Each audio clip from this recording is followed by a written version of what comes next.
UPSC civil services परीक्षा की तैयारी के दौरान जब आप न्यूज़पेपर पढ़ते हैं तो उसमें बहुत से स्थानों के नाम आपके सामने आते हैं।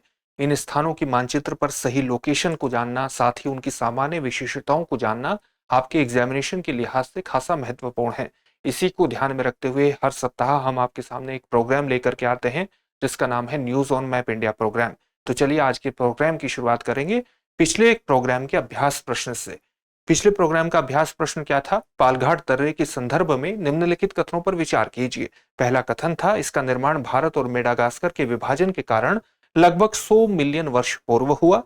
दूसरा कथन आपके सामने था, पालघाट दर्रा एक भूवैज्ञानिक अपरूपण क्षेत्र है जो पूर्व से पश्चिम की ओर है। ऊपर दिए गए कथनों में से कौन सा या से कथन सही है या है? आपके सामने चार ऑप्शंस थे, केवल एक, केवल दो, एक और दो दोनों, न तो एक और न ही दो। इसका सही उत्तर होगा एक और दो दोनों, यानी यहां पर दोनों कथन सही हैं। पालघाट दर्रे की अवस्थिति आप यहां देख सकते हैं और किस प्रकार से ये तमिलनाडु और केरल को जोड़ने का एक संपर्क मार्ग का काम करता है, ये स्वाभाविक रूप से यहां स्पष्ट है। तो एक महत्वपूर्ण क्षेत्र है, दो राज्यों को आपस में जोड़ने का ये काम करता है। लगभग 40 किलोमीटर चौड़ा है, एक अद्भुत भौगोलिक क्षेत्र है जो नीलगिरी और अन्नामलाई पहाड़ियों को आपस में अलग करता है। और ये इनकी दोनों की ही ऊंचाई समुद्र तल से लगभग 2000 मीटर है अगर इसके आसपास के क्षेत्रों को देखें। पश्चिमी घाट के उष्णकटिबंधीय वर्षा वनों के विपरीत पालघाट जो दर्रा है उसमें पालघाट दर्रे में वनस्पति को शुष्क सदाबहार वन के रूप में वर्गीकृत किया जा सकता है। वस्तुतः जब हम भौगोलिक या भूवैज्ञानिक अपरूपण क्षेत्र की बात करते हैं तो भूवैज्ञानिक अपरूपण क्षेत्र उस प्रकार के क्षेत्र होते हैं जो कि चट्टानों के प्रकार, उनकी संरचना या भूवैज्ञानिक दृष्टिकोण से एक बिल्कुल ही अलग स्थिति को प्रकट कर देते हैं। तो जैसे ये दर्रा है तो इसको एक भूवैज्ञानिक अपरूपण क्षेत्र के रूप में परिभाषित किया जाता है, यानी दोनों तरफ जो चट्टानों की संरचना है, उनका प्रकार है, उसमें एक बहुत बड़ा अंतर आपको देखने को मिलेगा। और इस अंतर के कारण ही इस प्रकार से वनस्पति में भी एक अंतर आपको देखने को मिल जाएगा इस पालघाट दर्रे के कारण। कोयम्बटूर जो कि तमिलनाडु में स्थित है और पलक्कड़ के बीच ये सड़क और रेल मार्ग की सुविधा प्रदान करता है। इसके अलावा पालघाट दर्रे से ही भरतपुझा नदी होकर के बहती है, जिससे परिवहन मार्ग के रूप में इसका महत्व, यानी भरतपुझा का महत्व और इसके अलावा पालघाट दर्रे का महत्व और ज्यादा बढ़ जाता है। अब आज के पहले प्रश्न को देखते हैं। आज का पहला प्रश्न है, अलमट्टी बांध के संदर्भ में निम्नलिखित कथनों पर विचार कीजिए। पहला कथन आपके सामने है, यह उत्तरी कर्नाटक में कृष्णा नदी पर एक जल विद्युत परियोजना है। दूसरा कथन आपके सामने है, बिजली उत्पादन के बाद सिंचाई की आवश्यकताओं को पूरा करने के लिए पानी को नारायणपुर जलाशय में छोड़ दिया जाता है। उपर्युक्त कथनों में से कौन सा या से सही है या है? आपके सामने ऑप्शंस हैं, केवल एक, केवल दो, एक और दो दोनों, न तो एक और न ही दो। इसका सही उत्तर क्या होगा? यहां पर दोनों ही कथन आपके सामने बिल्कुल सही प्रस्तुत किए गए हैं। अगर हम कृष्णा नदी की बात करें तो ये महाराष्ट्र से यहां से निकल करके और इस प्रकार से कर्नाटक के उत्तरी हिस्से से बहती हुई तेलंगाना में प्रवेश करती है और फिर ये एक तरह से आंध्र प्रदेश से बहती हुई यहाँ बंगाल की खाड़ी में गिर जाती है। यहाँ तेलंगाना का मैप स्पष्ट, यहाँ तेलंगाना का विभाजन नहीं दिया, तेलंगाना का विभाजन नहीं कहना चाहिए बल्कि जो आंध्र प्रदेश है उसका पूर्व मैप दिखाया गया है और आंध्र प्रदेश से निकल करके ही तेलंगाना का गठन हुआ था। तो ये पूर्व का मैप है, तो इससे कंफ्यूज होने की आवश्यकता नहीं है। ये इस प्रकार से यहाँ तेलंगाना में प्रवेश करती है और फिर आंध्र प्रदेश में प्रवेश कर जाती है। तो ये पुराना मैप है, इससे आप कंफ्यूज मत होइएगा। आपको बताया जाएगा कि ये चारों राज्यों से होकर के बहती है और फिर बे ऑफ बंगाल में गिर जाती है। जब हम अलमट्टी बांध की बात करते हैं तो उत्तरी कर्नाटक में कृष्णा नदी पर एक जल विद्युत परियोजना है और बिजली उत्पादन के बाद सिंचाई की आवश्यकताओं को पूरा करने के लिए पानी को नारायणपुर जलाशय में छोड़ दिया जाता है। इस प्रकार से दोनों कथन सही है। पूरा टॉपिक चर्चा में इसलिए आया है क्योंकि हाल ही में कर्नाटक मंत्रिमंडल ने लंबित अपर कृष्णा परियोजना के तीसरे चरण के कार्यान्वयन के लिए एक मंच तैयार करने हेतु 1,33,867 एकड़ भूमि के अधिग्रहण को मंजूरी प्रदान कर दी है, ताकि अलमट्टी बांध की ऊंचाई को, जो वर्तमान ऊंचाई है उसकी 519.16 मीटर, उसे बढ़ाया जा सके और बढ़ा करके 524.256 मीटर कर दिया जाए। कृष्णा नदी के बारे में अगर हम सामान्य तथ्य की बात करें तो इसका उद्गम कहां से होता है? उद्गम होता है महाराष्ट्र में महाबलेश्वर, सतारा के निकट से इसका उद्गम होता है। ये गोदावरी नदी के बाद प्रायद्वीपीय भारत की दूसरी सबसे बड़ी नदी है। बंगाल की खाड़ी में गिरने से पहले चार राज्यों महाराष्ट्र, कर्नाटक, तेलंगाना और आंध्र प्रदेश में प्रवाहित होती है। अगर हम सहायक नदियों की बात करें तो दाईं ओर की सहायक नदियां कौन सी हैं? घाट प्रभा, मालप्रभा और तुंगभद्रा।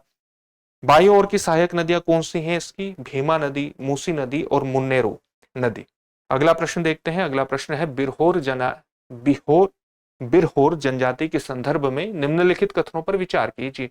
पहला कथन है बिरहोर एक वन आश्रित अर्ध खानाबदोश जनजातीय समुदाय है, और दूसरा कथन आपके सामने दिया गया है वे द्रविड़ वंश से संबंधित है। उपर्युक्त कथनों में से कौन सा यसे सही है या है? आपके सामने ऑप्शंस हैं, केवल एक, केवल दो, एक और दो दोनों, न तो एक और न ही दो। तो इसका सही उत्तर क्या होगा? ये द्रविड़ वंश से संबंधित नहीं है। तो दूसरा कथन यहां पर गलत हो जाएगा, केवल एक ऑप्शन इसमें सही होगा, क्योंकि बिरहोर एक वन आश्रित अर्ध खानाबदोश जनजातीय समुदाय है। अर्ध खानाबदोश किस प्रकार की जनजाति है? जो अपनी आजीविका के लिए खानाबदोश जो वो जनजातीय होते हैं, वो समुदाय होता है, वो जनजातीय समुदाय होता है जो एक स्थान से दूसरे स्थान पर लगातार गमन करता रहता है, वो कहीं ठहरता नहीं है। अर्ध खानाबदोश एक जगह, कम से कम एक जगह वो ठहरता है, यानी वो पूरी तरह से खानाबदोश भी नहीं होता और पूरी तरह से एक जगह निवास भी नहीं करता, लेकिन कहीं ना कहीं एक जगह उसके ठहरने की अवस्था हो साल में कम से कम एक बार देखने को मिलती है, और इसलिए इनको अर्ध खानाबदोश के नाम से संबोधित किया जाता है। लेकिन ये द्रविड़ वंश से संबंधित नहीं है बिरहोर, बल्कि प्रोटो ऑस्ट्रेलाइड वंश से ये संबंधित है। इस प्रकार से कथन दो सही नहीं होता है।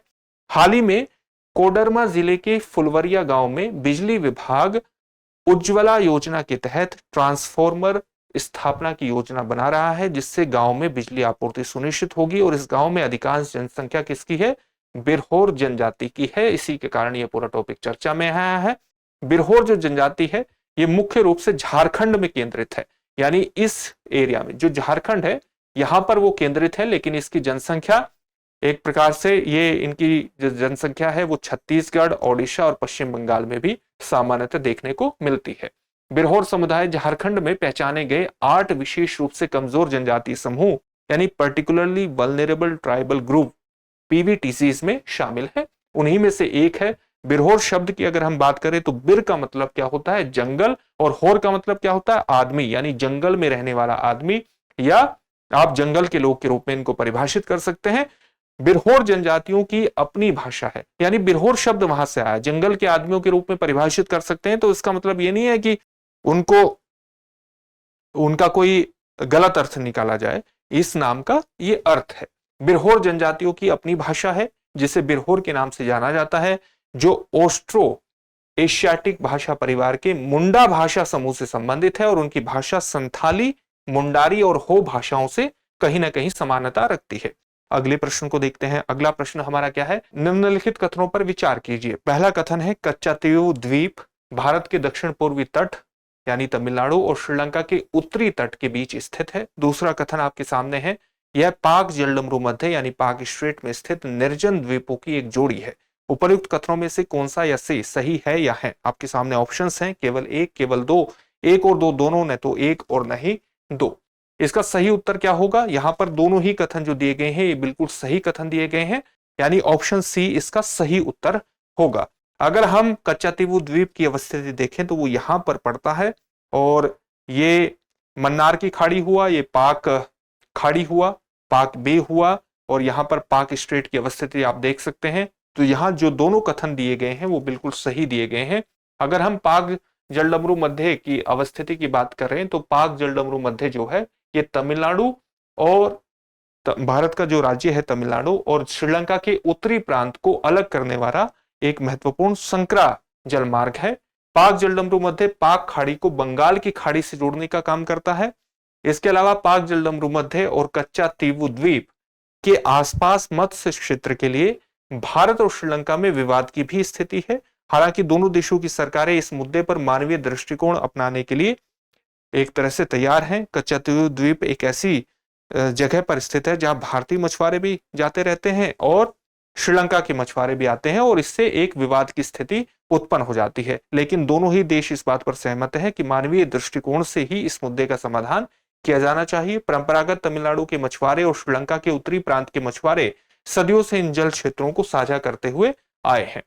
अगर हम कच्चातीव द्वीप की बात करें तो यह पाक जलडमरू मध्य में स्थित छोटा और निर्जन द्वीप है विवाद इस 200 जो विवाद इसको लेकर के होता है वो 285 एकड़ के द्वीप से संबंधित है। इसका जो क्षेत्रफल है कितना है, 285 एकड़ है, जिसे वर्ष 1974 के समुद्री सीमा समझौते मैरीटाइम बाउंड्री एग्रीमेंट के तहत श्रीलंका को सौंपा गया था। यद्यपि संप्रभुता कानूनी रूप से श्रीलंका के पक्ष में है, फिर भी भारतीय मछुआरों को जाल सुखाने और साथ ही धार्मिक उद्देश्यों के लिए उस द्वीप पर जाने की अनुमति प्रदान की गई है और इसी संदर्भ में कुछ विवाद उत्पन्न हो जाते हैं।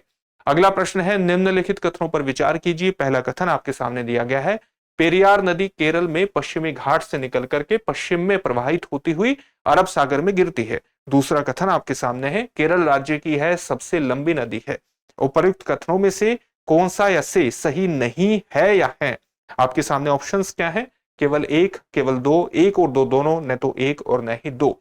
तो यहां पर सही नहीं है ये पूछा गया है, जबकि पेरियार नदी केरल में पश्चिमी घाट से निकल करके पश्चिम में प्रवाहित होती हुई अरब सागर में गिरती है, कथन भी सही है। केरल राज्य की सबसे लंबी नदी है, ये भी बिल्कुल सही है। और नहीं है पूछा गया है या, तो इसका सही उत्तर होगा न तो एक और न ही दो। तो दोनों कथन यहां पर सही दिए गए हैं। अगर हम पेरियार नदी की बात करें तो आप देख सकते हैं कि किस प्रकार से पश्चिमी घाट से निकलते हुए अरब सागर में गिर जाती है। इडुक्की बांध के माध्यम से इडुक्की रिजर्वॉयर यहां स्थापित होता है। तो इस पेरियार नदी पर पेरियार जल विद्युत परियोजना है। नदी पर इडुक्की बांध केरल प्रांत की विद्युत आपूर्ति का एक प्रमुख स्रोत है। जहां इडुक्की जलाशय की अवस्थिति आप देखेंगे, वित्त विभाग के अंतर्गत कार्यरत राज्य वित्त निरीक्षण विंग की हालिया रिपोर्ट ने इस नदी के किनारे स्थित पेरियार टाइगर रिजर्व में महत्वपूर्ण वित्तीय जो अनियमितताएं हैं, जो फाइनेंशियल इरेगुलरिटीज हैं, उनको उजागर किया है। पेरियार टाइगर रिजर्व तमिलनाडु की सीमा से सटे पश्चिमी घाट की कार्डमम पहाड़ियों पर स्थित है। तो कहीं ना कहीं एक तरह अगला प्रश्न क्या है, मोरन समुदाय के संदर्भ में निम्नलिखित कथनों पर विचार कीजिए। आपके सामने पहला कथन है, यह असम का एक कम ज्ञात समुदाय है। दूसरा कथन है, इस समुदाय के लोग मुख्य रूप से तिनसुकिया जिले में केंद्रित हैं तथा झारखंड में भी कुछ संख्या में लोग रहते हैं। उपर्युक्त में से कौन सा या सही है या है? आपके सामने ऑप्शंस हैं, केवल एक, केवल दो, एक और दो दोनों, न तो एक और न ही दो। जब हम ये कहते हैं कि मोरन समुदाय के कुछ लोग झारखंड में भी रहते हैं, तो वस्तुतः ये होना चाहिए कि कुछ लोग अरुणाचल प्रदेश में भी रहते हैं, अरुणाचल प्रदेश में रहते हैं, न कि झारखंड में। तो इस प्रकार से कथन दो गलत हो जाता है और ये पहला कथन सही है। इस समुदाय ने लगातार असम में जनजाति की श्रेणी में इसको शामिल करने, यानी एसटी श्रेणी में इसको शामिल करने की मांग की है और ऑप्शन ए इसमें सही हो जाएगा, केवल एक।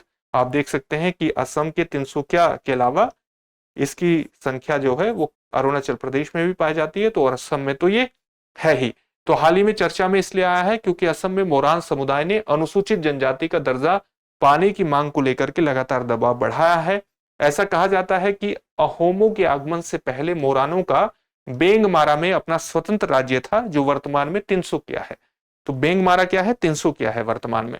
भाषा उनकी अपनी एक साझा बोली थी।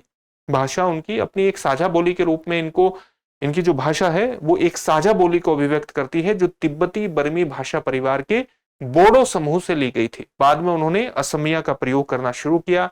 अगर इनके धार्मिक संबद्धता की बात करें तो ये वैष्णव शाखा से एक प्रकार से जुड़ाव रखते हैं, मोआ मोरिया संप्रदाय से संबंधित हैं। तो मोरान धर्म से एक प्रकार से वैष्णव है। अगर धर्म से बात करें तो ये वैष्णव है और मोआ मोरिया संप्रदाय से संबंधित हैं।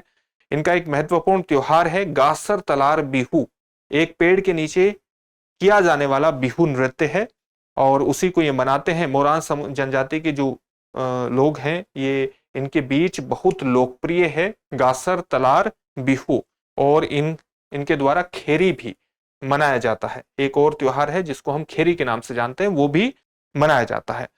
अब आपके लिए एक अभ्यास प्रश्न है जिसका उत्तर आपको कमेंट बॉक्स में कमेंट करके देना है। निम्नलिखित कथनों पर विचार कीजिए। पहला कथन आपके सामने है, ब्लॉक या अवरोधी पर्वतों का निर्माण तनाव या खिंचाव की शक्तियों द्वारा होता है। दूसरा कथन आपके सामने है, दरार या भ्रंश के कारण अवरोधी पर्वतों का निर्माण होने से इन्हें भ्रंशोत पर्वत भी कहा जाता है। ऊपर दिए गए कथनों में से कौन सा या से कथन सही है या है? आपके सामने ऑप्शंस हैं, केवल एक, केवल दो, एक और दो दोनों, न तो एक और न ही दो। इस प्रश्न का उत्तर आप हमें कमेंट बॉक्स में कमेंट करके जरूर दीजिए। फिर से एक नए सेशन में आपसे मुलाकात होगी। धन्यवाद। अब एग्जाम की तैयारी को और बेहतर करने के लिए हमारे चैनल को लाइक, शेयर और सब्सक्राइब करना ना भूलें।